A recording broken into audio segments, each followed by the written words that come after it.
Hey everyone, Pastor Nathan here. We've been reading through Matthew's Gospel together, and we're in Matthew chapter 12 today. Matthew chapter 12 is something of a kind of a turning point in the discussion about Jesus' authority. In Matthew chapter 7, Matthew ends the chapter with this discussion of, and the crowds look at Jesus as one who teaches with authority and not like the religious leaders of the day.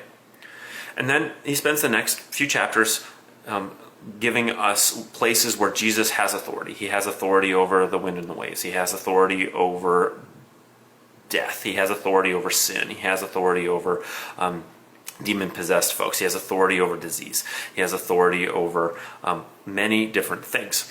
He has authority to send his disciples out and to give them the same kind of authority that he has over demons and demon possession and spirits and diseases and so forth, and to bring the kingdom, the same authority to bring the kingdom.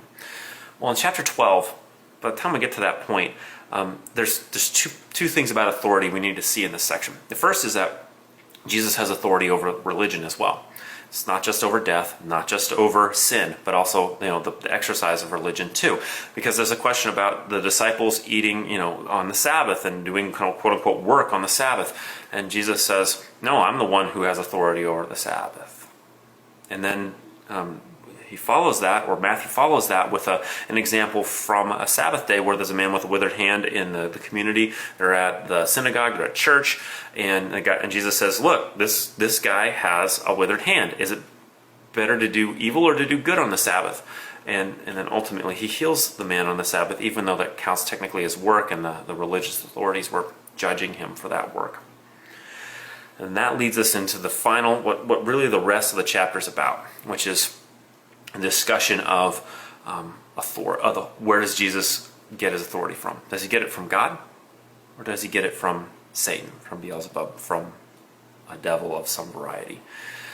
Because they can't deny that he has authority. The question is, where is it from? And Jesus says this to them. He says it's not from Beelzebub, it's not from the devil, because that would mean the devil's fighting himself, and that's a problem. That logically doesn't make any sense. But if it's from God, well, then you got issues, because now you're lying about me, you're lying about the work of the Father, and you're lying about what he's doing in the world. And if you're lying about that, there are consequences and ramifications for that lying. And now we get into the kind of the conflict between Jesus and the religious authorities of the day, which will ultimately result in Jesus' death at the cross. But we know that Jesus has ultimate authority because we know the end of the story, and we also trust and believe in him. And that's incredibly comforting, especially during these tumultuous times. Jesus' authority comes from God, and he can do what he says he came to do, and he's trustworthy in that.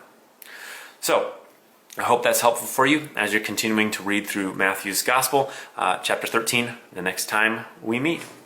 Have a great day.